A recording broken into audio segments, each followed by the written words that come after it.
제가 말씀드릴 주제는 신비한 마찰과 나노의 세계에 관한 주제입니다. 마찰에 대한 주제의 과학적인 그런 주제에 대해서 그렇게 말씀드리기 전에 이제 뭔가 한 가지 이제 우스갯소리를 하겠습니다. 얼마 전에 이제 수능이 있었어요. 수능 날 우리가 먹지 말아야 하는 그러한 음식이 하나가 있습니다. 그렇게 알려져 있는 게 그게 뭘까요? 그게 미역국이죠. 그래서 이제 제가 얼마 전에 신문을 쭉 보는데 유명한 그런 미역국집에서 이런 간판이 붙었더라고요. 이렇게 보시면 그래서 쭉 보니까 이제 수능 날에는 휴무를 한다 이런 간판입니다. 그리고 수능 대박을 기원하면 하루 쉽니다. 이런 얘기가 있었습니다. 그리고 이제 가만히 생각해보면 수능 날에는 이제 엿을 이렇게 사가지고 이제 붙이곤 하죠. 그리고 이제 예전부터 이제 산모가 애를 낳을 때쯤 해서 이제 미역국을 먹곤 합니다.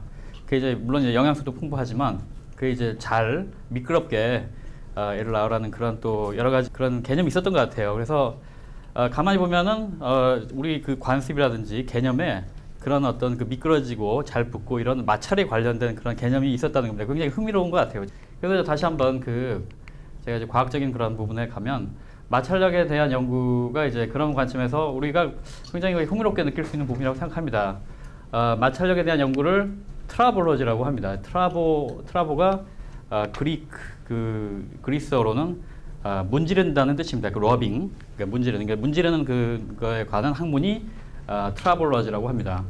여러 가지에 관여되죠. 뭐 차를 운전할 때 타이어에서 다 마찰력이 일어나는 그런 부분으로 우리가 이제 차의 운동을 제어를 하죠. 또는 이제 여러 가지 시계에 있는 여러 가지 부품들이 다 움직이는 부품입니다. 그래서 이제 마찰력 부분이 굉장히 이제 우리 일상생활에 많이 그런 밀접한 관계가 있는데요. 산업적으로는 이런 통계가 있었습니다. 마찰력과 마모에 대한 연구는 인간의 삶과 진과 국가안보를 포함해서 폭넓은 파장을 지닌다. 심지어 GNP를 1.6% 향상시킬 수 있다. 이런 통계가 있었습니다. 이게 어마어마하죠. 하지만 이제 이런 부분들이 얘기하는 부분은 이제 우리가 차라든지 여러 가지 우리가 공산품에 알게 모르게 이런 마찰력에 대한 여러 가지 고려가 들어가 있었던 것 같습니다. 마찰력의 산업 응용의 한 가지 예를 잠깐 보여드리면 윤활의 개념인데요. 굉장히 얇은 막을 코팅을 하는 겁니다. 그리고 마찰력을 아주 작게 만드는 겁니다. 우리가 컴퓨터 안에 들어가 있는 하드 드라이브를 열어보면은 거기에 자기 미디어가 있고요. 그러니까 자기 물질이 있고 굉장히 날카로운 어떤 헤드 침이 있어서 그 침에서 쓰기와 읽기를 반복해서 우리가 데이터를 이제 거기다가 기록하게 됩니다. 근데 이제 문제는 이런 헤드가 굉장히 날카로워서 이 디스크 자기 물질에 흠집을 내게 되는 거죠. 왜냐하면 아무래도 이렇게 쓰고 반복하면서 이게 계속 회전하고 있고요. 그래서 이제 아이디어 중에 하나는 여기에 이제 윤활 코팅을 하는 거죠. 굉장히 얇은 막을 코팅함으로써 자기 특성은 안 바꾸게 되고 동시에 이제 우리가 이제 원하는 특성, 즉 마찰력을 줄이는 그러한 역할을 하게 됩니다. 마찰력은 표면에 대한 특성이고요. 표면을 잠깐 말씀드리겠습니다. 우리가 어떤 사물이 있을 때 표면은 이렇게 밖에 이제 노출이 되어 있는 그런 부분이 표면이죠. 안쪽에는 이제 벌크라고 이렇게 합니다. 그럼 이 부분이 왜 중요한가? 우리가 그래서 요즘 나노 사이언스, 나노 테크놀로지 얘기를 많이 합니다. 나노 세계에서는 결국 계속 작아지면 작아질수록 표면의 영향이 더 크게 됩니다. 즉 다시 말씀드려서 표면에 있는 아톰, 원자의 개수가 더 많아지게 된다는 겁니다. 여기서 이제 모든 사물은 다 원자로 이루어져 있죠. 그래서 이제 작아지면 작아질수록 보시면 이 안쪽에 있는 원자와 바깥에 노출이 되어 있는 원자의 비율을 이렇게 여기 있는 데이터로 나타내는데요. D라는 데이터로 나타내는데요. 아주 작아지면 크기가 3.9 옹스트롱, 옹스트롱은 1m의 100억 분의 1에 대응되는 그런 스케일입니다. 약 그 정도 되는 나노 물질에서는 모든 게 다 표면이라는 거죠. 표면에 노출되어 있다는 거죠. 나노 물질로 가면, 나노 스케일로 가면은 마찰력이 주는 그러한 영향이 더 많아진다는 거죠. 우리가 어떤 로봇가 있을 때 나노 스케일로 갔을 때 훨씬 더 이런 마찰력의 영향을 많이 받는다는 그런 말씀 드리는 겁니다. 자, 그러면 마찰은 어떠한 역사를 가지고 있는가 그거를 잠깐 말씀드릴게요. 예전에 수천 년 전에 약 기원전 1400년 전에 그 이집트의 이런 그 벽화를 발견을 했습니다. 이제 어떤 벽화냐면요, 그 석상이죠. 스핑크스를 여러 그 사람들이 인력 그 노동자들이 나르는 그러한 그 그림이죠. 보시면 굉장히 많죠. 한 몇 명 정도 될까요? 여기서 한 뭐 2명씩 있습니다. 여기 이렇게 쭉 한번 세 보시면 이게 이제 다 누군가가 세봤어요. 세 보니까 172명 정도가 있습니다. 172명이 요 석상을 나르게 됩니다. 이 석상은 이제 크기가 있으니까 돌로 돼 있다고 가정하고, 그랬을 때 이제 무게는 얼마나 좀 되냐면 60톤이 됩니다. 60톤. 자, 그러면 한 사람이 끄는 게 얼마냐면 300kg예요. 300kg를 끌 수 있을까요? 굉장히 힘들죠. 300kg 끄는 게. 그거를 이제 원활하게 하기 위해서 여기 어떤 사람이, 여기 보시면 요 사람이죠. 요 사람. 이 친구가 보면 여기다가 뭘 부어요. 이게 이제 뭐냐면 오일, 그러니까 오일을 부어서 요 운동을 움직이는 걸 더 원활하게 만드는, 그러니까 윤활이라는 개념, 마찰이라는 개념이 이 당시에도 기원전 1600년 전에도 있었다는 겁니다. 사실 이제 이 부분들은 뭐 경험적인 그런 부분이죠. 해보니까 오일을 보니까 훨씬 더 나아졌다. 자, 이 부분들을 이제 마찰을 좀 더 체계적으로 연구했던 사람은 그 유명한 레오나르도 다빈치입니다. 1452년부터 1519년까지 있었던 레오나르도 다빈치가 최초로 이런 마찰력에 대한 연구를 수행을 했습니다. 레오나르도 다빈치의 노트북을 보시면 그 유명한 노트북이죠. 여기에 뭐 사람 그 인체도 그리고 뭐 날개 나는 뭐 비행선도 그리고 뭐 그런 노트북입니다. 연구를 했던 거죠. 이 보시면 어떤 그 나무 상자를 이렇게 눕히기도 하고 세우기도 하고 이렇게도 해서 움직여 보니까 마찰력에 대한 어떤 그 이해를 이제 했던 겁니다. 그 당시에 1400년, 1500년에. 그리고 이제 그러한 법칙이 우리가 알고 있는 아몬톤 로라고 하는 그 법칙으로 이제 불려집니다. 사실 먼저 발견은 다빈치가 했지만 아몬톤이 이거를 이제 좀 더 체계화시켰던 그런 거죠. 이 수식은 아마 중학교 때 우리가 알고 있는 수식입니다. 마찰력은 수직항력 곱하기 마찰 개수, 이렇게 알려져 있죠. 그리고 이제 이 법칙에 따르면 마찰력은 속도와도 무관하고 접촉 면적에도 무관하다. 또한 이제 정지 마찰력이 정지된 상황에서 이렇게 끄는 그 마찰력이 동 마찰력보다 더 크다. 이런 부분들이 이 법칙에 의해서 좀 알려져 있습니다. 최근에 연구에 따르면 이 법칙이 굉장히 작은 세계에서는 맞지가 않을 때가 많다라는 걸 이제 밝혀지게 됩니다. 여기 보시면 우리가 이제 많은 경우에 나노 스케일에서는 우리가 두 개의 사물이 닿았을 때는 이런 식으로 닿아 있게 됩니다. 그러니까 둘 다 날카로운 부분들이 닿아 있게 되고요. 모든 면이 다 붙어 있지는 않다는 겁니다. 실제로 이런 실제 접촉 면적은 10,000분의 1도 안 되는 거예요. 그래서 이 접촉 면적이 실제로는 굉장히 중요하다. 그런 부분들을 버던과 테이버라는 그런 분들이 약 한 50년 전에 이렇게 발견을 했고, 그 다음부터는 마찰력에 있어서 접촉 면적, 하지만 이제 실제 접촉 면적이 매우 중요하다. 이런 부분들이 알려지게 됩니다. 이런 부분들을 응용해서 많은 부분들을 이제 설명을 할 수가 있습니다. 우리가 이제 비 오는 날 미끄럽죠. 그 부분을 이제 잠깐 얘기를 드리면, 우리가 이제 길이 아스팔트는 이렇게 울퉁불퉁합니다. 그리고 차에 있는 타이어는 굉장히 잘 변형이 돼서 접촉이 될 수 있게 만들어주는 거죠. 그런데 이제 물이 있을 경우는, 여기에 물이 고여 있다고 하면은 이 타이어와 그 아스팔트 길과의 접촉이 잘 안 되는 거죠. 그래서 접촉 면적이 실제적으로는 떨어지게 됩니다. 그래서 비 오는 날 타이어와 도로의 실제 접촉 면적이 약 20에서 30% 감소한다. 또한 이제 비슷한 이유로 정적 마찰력이 동적 마찰력보다 크다, 이렇게 얘기할 수 있습니다. 즉 이 부분도 정적 마찰력은 가만히 있을 때 마찰력이잖아요. 그러니까 아무래도 이런 그 접촉이라는 게 잘 확립돼 있다는 거죠. 동적인 경우는 아무래도 움직이는 상황이기 때문에 한쪽은 붙어 있고 다른 쪽은 안 붙어 있을 수가 있습니다. 이 마찰력이 가지고 있는 여러 가지 현상 중에 하나가 갭코 도마뱀에 대한 그 마찰력입니다. 정지 마찰력인데요. 갭코 도마뱀이 이렇게 벽에 잘 달라붙어 있습니다. 떨어지지 않아요. 가만히 생각해보면 이게 뭔가 역학적인 법칙에 위배되는 것 같습니다. 갭코 도마뱀이 이렇게 붙어 있으면 이 중력이 작용하잖아요, 아래로. 그럼 뭔가 중력에 반하는 힘이 위로 작용해야 하는 거잖아요. 그게 뭐냐면 그게 정지 마찰력입니다. 그래서 그 이유는 셀과 관련이 있습니다.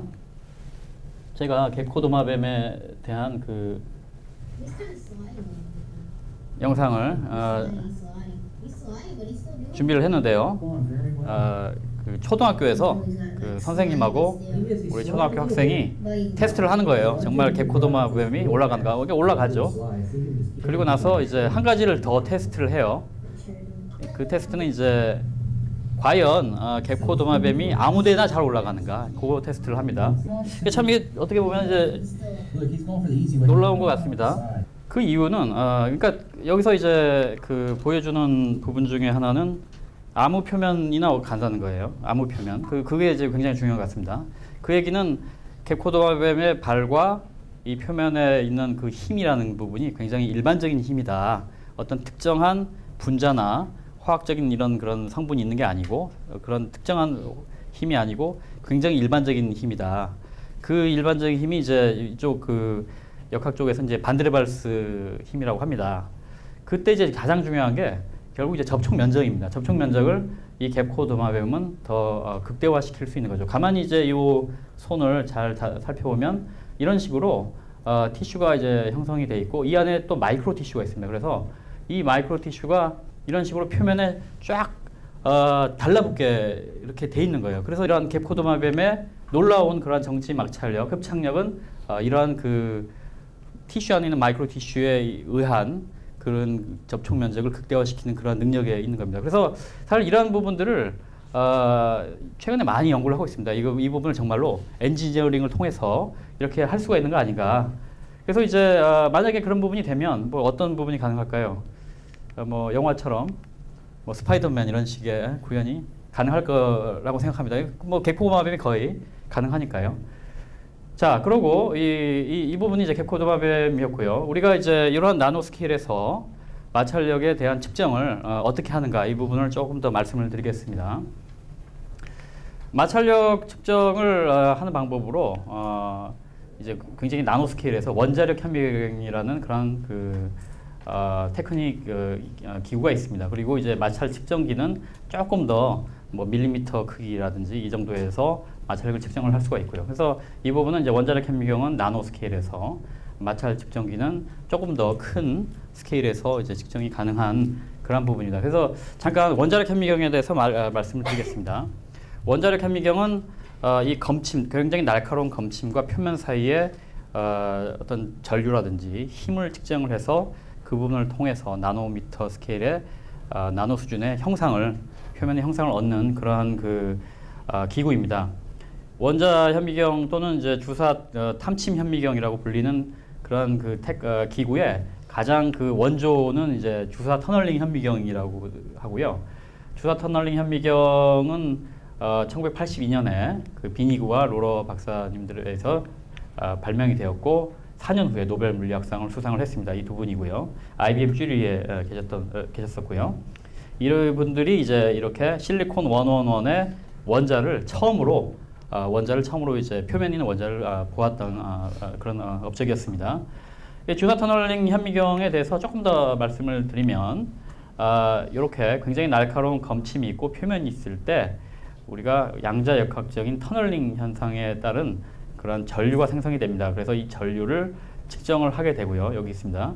그 전류를 되먹임, 그 피드백이라는 과정을 통해서 표면에 이런 그 원자들의 형상을 얻게 되는 그러한 기구입니다. 그리고 이제 아까 말씀드린 것처럼 약 30년 전에 뭐 이렇게 발명이 되었고요. 이런 부분들에 굉장히 그 많은 그 연구들이 있었고 그 중에 이제 가장 대표적인 부분이 원자를 제어를 하는 거죠. 원자를 배열을 하고 재배열을 하고 우리가 이제 원자를 이용해서 새로 뭔가 만드는 거죠. 뭔가를 이제 새로 이제 인공적으로 뭔가를 만들 수 있는 그런 부분들을 이제 주사 터널링 현미경을 이용해서 보여왔었습니다. 원자력 현미경은 약간 그 부분과는 거의 비슷하지만 이제 다른 점은 이 경우는 날카로운 검침과 표면 사이에 힘을 측정을 하게 됩니다. 힘을 측정하게 되고 그 힘을 되먹임을 통해서 결국 또다시 표면의 형상을 얻게 됩니다. 마찰력은 어떻게 측정을 하는가? 마찰력은 우리가 이런 날카로운 검침이 있을 때 움직이는 방향에 따라서 약간 뒤틀리게 됩니다. 그러니까 왜냐하면 이렇게 움직이는데 여기 마찰력이 움직이는 방향의 반대 방향으로 작용을 하죠. 그 뒤틀림을 날카로운 검침의 뒤틀림을 측정을 하고 그 과정을 통해서 이 표면에 그 형상과 또한 플러스 마찰력 형상을 얻게 되는 겁니다.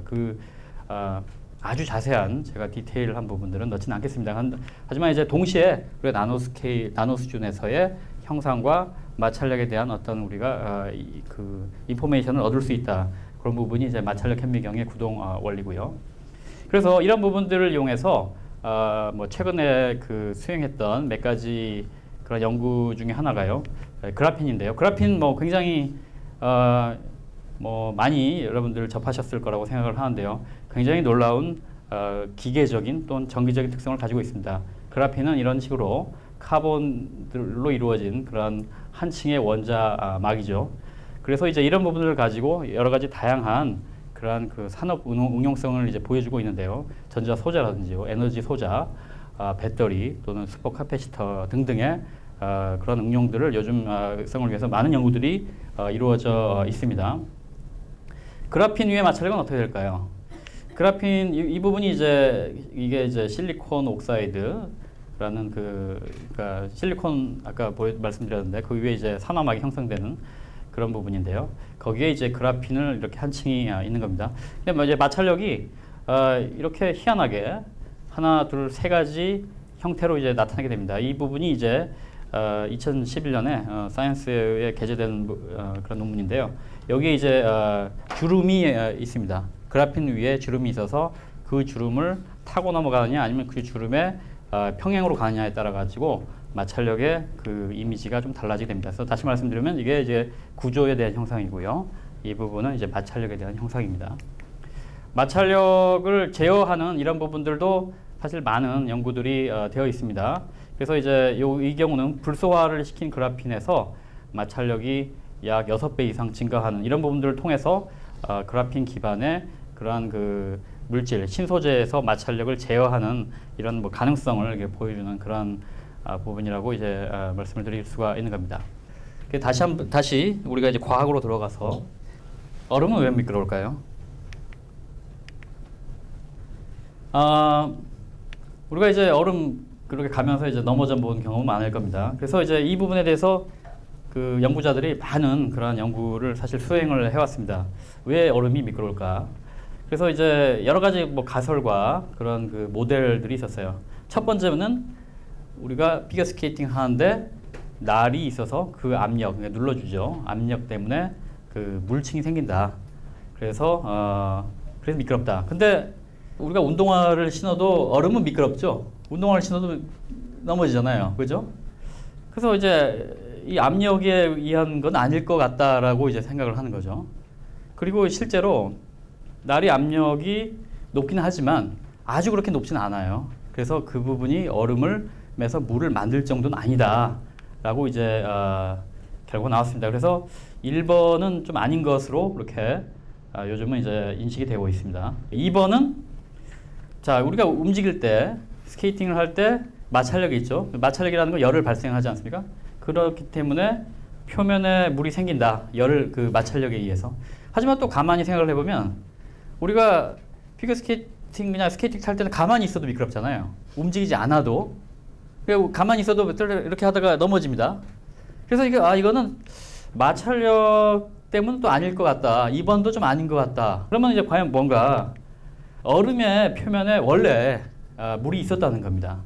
그러니까 물과 얼음의 차이는 뭘까요? 얼음보다는 물이 결정화가 덜 된 그런 부분입니다. 그래서 얼음이 있을 때 그 위에 조금 더 결정화가 안 된 그런 물이 존재하고 그런 부분들로 인해서 마찰력이 작게 된다. 이렇게 이제 알려져 있습니다. 만약에 얼음이 있을 때 좀 더 온도가 내려가요. 마이너스 30도보다 더 내려간다. 이럴 때는 그런 경우는 아까 말씀드린 그 물은 없어지게 되고 그 차갑게 된 그 얼음은 굉장히 높은 마찰력을 가지게 됩니다. 즉 마이너스 30도에서는 아까 말씀드린 표면에 존재하는 물이 존재하지 않게 된다는 그런 부분이죠. 그래서 이런 부분들이 어느 정도 알려져서 얼음이 이제 미끄럽다 이런 식으로 사람들이 생각을 하고 있습니다. 얼음의 마찰력이 굉장히 중요한 그러한 또 스포츠가 또 하나가 뭐 더 있습니다.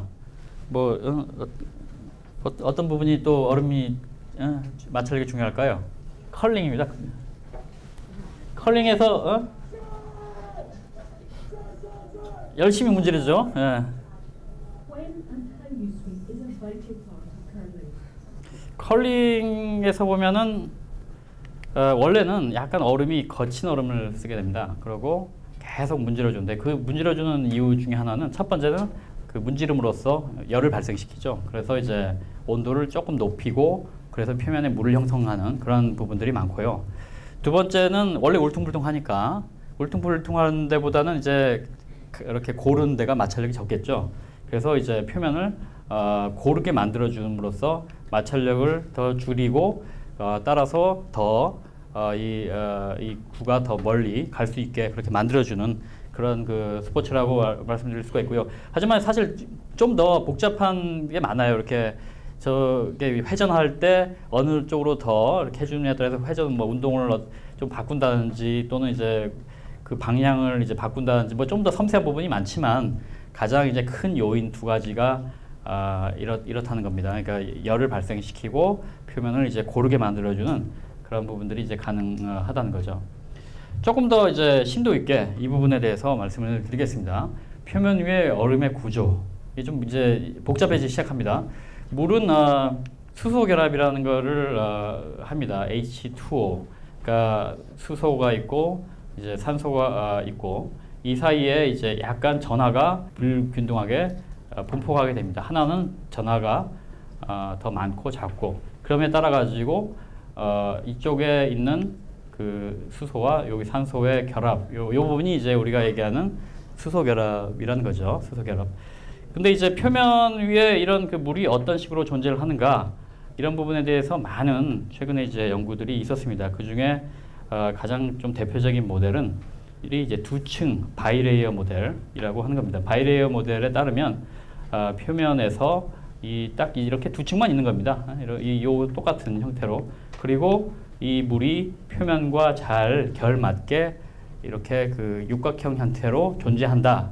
이런 부분들이 이제 이런 그 두층 모델이 입니다.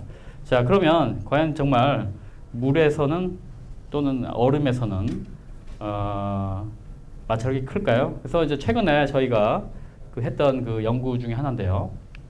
그라핀과 마이카가 이제 운모예요, 운모. 마이카는 이제 물이 잘 달라붙습니다. 이렇게 친소성이 많아서. 그래서 이제 여기서 보시면은 이 표면은 마이카인데 여기에 이제 쭉 이렇게 종이처럼 있는 게 이제 그래핀입니다. 그래핀.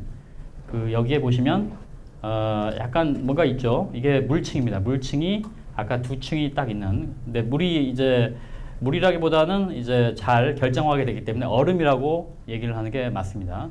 그래서 여기서 보여드리는 것은 뭐냐면 두 층의 얼음이 그라핀과 운모 사이에 갇힌 그런 형태죠. 여기. 그래서 보시면 이게 형상이고 이게 마찰력입니다. 이 마찰력 보시면 여기 말처럼 보이는 이게 물입니다. 아까 여기가 이제 더 마찰력이 높아요. 즉 우리가 얼음 위에서 더 그 큰 마찰력이 관찰되는 걸 이제 최근에 이제 저희들이 보았고요. 이런 그 결정화된 얼음 때문에 더 많은 격자 진동 모드가 가능하게 돼서 그래서 이제 마찰력이 더 높다 이렇게 저희들이 설명을 하고 있습니다. 자, 그 다음에 이제 또 다른 주제로 마찰력과 중결정의 그 세계에 대해서 또 말씀을 드리겠습니다. 마찰력은 뭐 계속 제가 말씀드렸으니까 어느 정도 이제는 파악을 하셨을 텐데 중결정은 이게 뭔가요? 이게 쿼지 크리스탈이라는 그 물질입니다. 중결정은 준주기성도 보여주고 황금비율도 보여주고 피보나치 수열을 보여주는 그런 굉장히 흥미로운 그런 물질입니다. 제가 중결정 얘기할 때 이 그림을 많이 보여드리는데 어넌시에이션, 레오나르도 다빈치가 그린 수태고지라는 그 그림입니다. 그 마리아가 있고 이 대천사가 와서 천사가 와서 이렇게 잉태되었다는 걸 이제 알려주는 그런 그림이죠. 이 그림을 보여주는 이유가 제가 보여드리는 이유가 그림에 레오나르도 다빈치가 굉장히 자기 그림 안에 암호 비슷하게 황금 비율을 숨어 놓는 그 화가로 굉장히 유명하죠. 근데 이 그림이 그런 부분에 거의 집대성입니다. 이 그림 보시면 모든 게 다 암호처럼 황금 비율이 다 들어가 있어요. 근데 황금 비율은 한 1.6에 대항되는 값이죠. 조금 이따 말씀드리겠습니다. 황금 비율이 어떻게 되는지. 근데 여기서 보시면 이 구도가 손의 위치, 얼굴의 위치, 이러한 여러 가지 그 배경들의 위치 이런 부분들이 다시 원래 그림을 보시면 이런 라인들, 이런 벽의 위치, 손의 위치 이런 부분들이 거의 대부분의 그런 구조가 그 황금 비율을 따릅니다. 그래서 굉장히 예전부터도 그런 부분들은 뭐 어느 정도 잘 알려져 있고요. 이 후세에서 이제 다빈치에 대해서 공부한 사람들은 이 다빈치가 자기의 그림에 이런 그 암호 같은 거를 많이 숨겨놨다. 이런 부분들은 이제 좀 알고 있었습니다. 그 부분하고 중결정은 또 무슨 상관이 있을까요? 중결정은 주기성이 없고 회전 대칭성이 있는 그런 물질입니다. 5, 8, 12 대칭성을 가지는 중결정 처음으로 발견하신 셰크만 교수님이 2011년 노벨 화학상을 타셨죠. 피보나치 수열을 따르는 물질입니다. 굉장히 마찰 계수가 작고요, 강도가 높고 내구성이 좋아서요. 이런 후라이팬의 코팅 또는 이제 전기 면도기의 날의 코팅에 쓰게 됩니다. 후라이팬에 보시면 코팅이 있어야 계란이 안 달라붙잖아요. 그게 굉장히 중요합니다. 그러면 이제 보통 후라이팬 많이 쓰는 건 테플론 같은 걸 많이 써요. 근데 테플론보다는 중결정이 나온 부분은 테플론은 이제 우리가 젓가락으로 하다 보면은 이렇게 벗겨집니다. 테플론은 금방 아무래도 무르니까요. 근데 이제 중결정은 단단하니까 계란이 안 달라붙으면서도 이게 변하지 않는 거죠. 스크래치가 안 나는 거죠. 그래서 이런 여러 가지 산업 응용성이 있는데 과연 왜 이 중결정이 이런 구조와 이런 놀라운 특성과의 역학적인 특성과는 어떤 관계가 있는가? 이런 부분들이 사실 굉장히 질문이었어요. 잠깐 이제 수학적으로 좀 가보겠습니다. 피보나치 수열은 역사상 가장 유명한 수열 중에 하나입니다. 피보나치 수열. 그 수열은 앞에 두 항의 합이 다음의 항이다.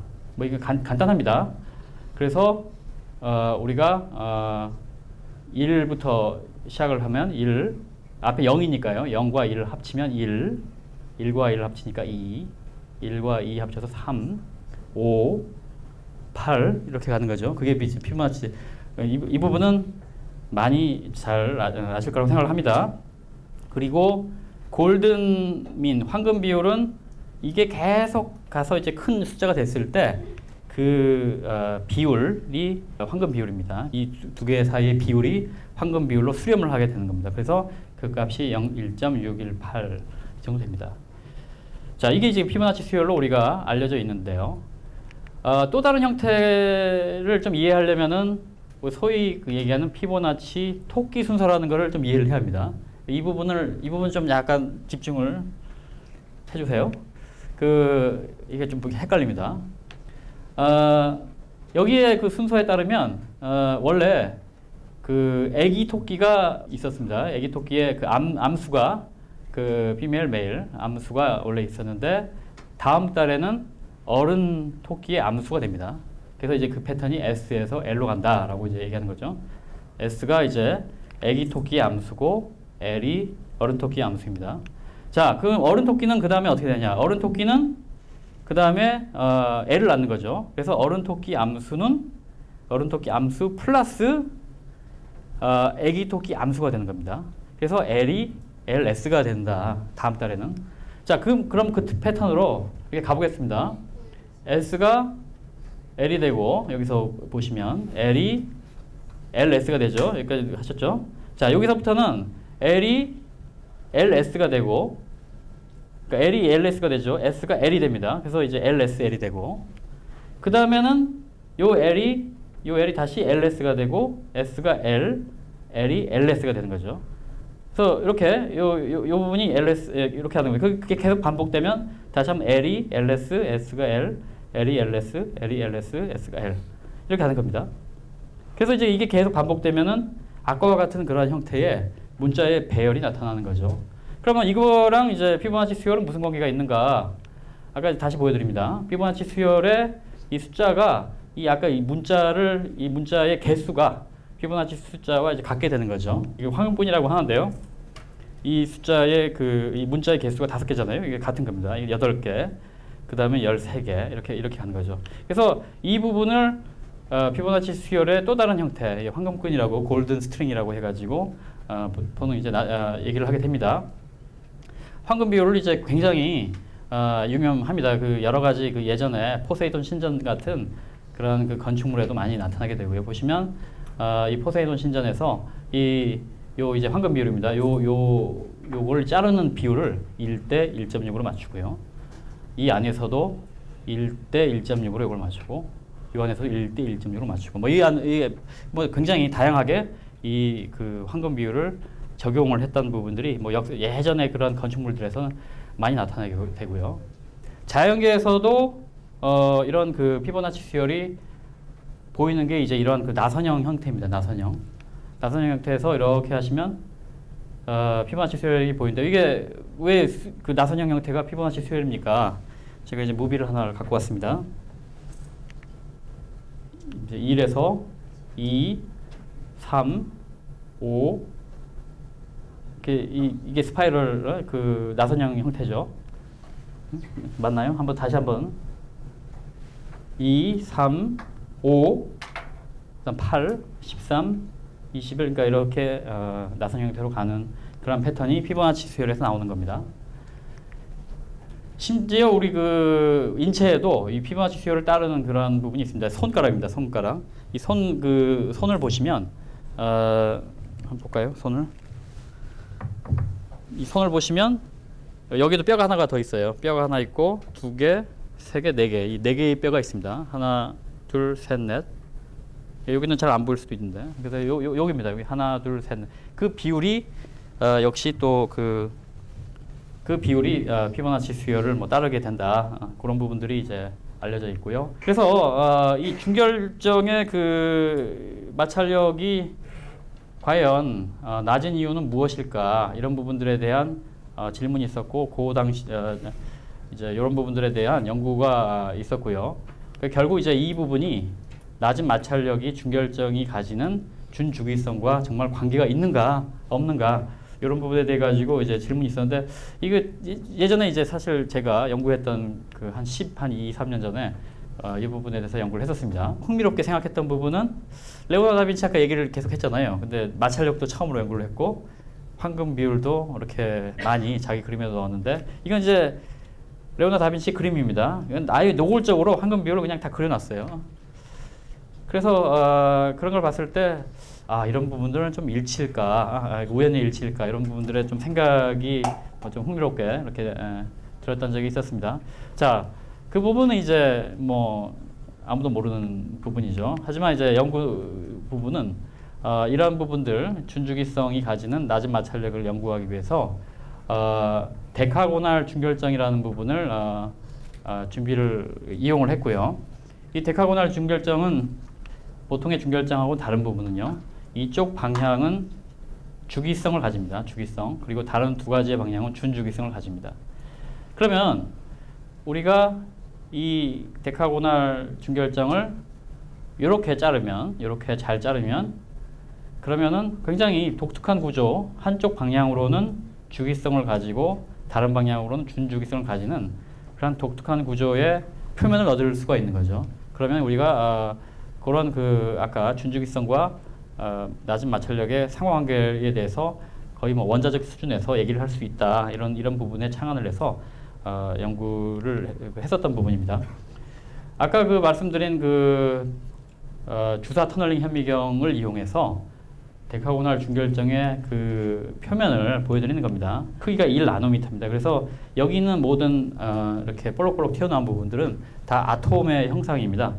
그래서 이게 처음에는 봤을 때는 별로 좀 무슨 규칙성이 없는 것 같은데 이걸 가만히 잘 보고 있으면은 이렇게 그 사이와 사이를 우리가 좀 알 수가 있고요. 그러니까 이 부분이 L과 S, L과 SL 그리고 또 한 번 이거를 이제 나눌 수가 있습니다.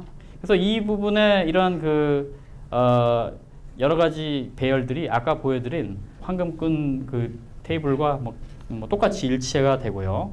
그 다음에 L과 S 사이에 그 비율이 이제 황금 비율이 되는 겁니다.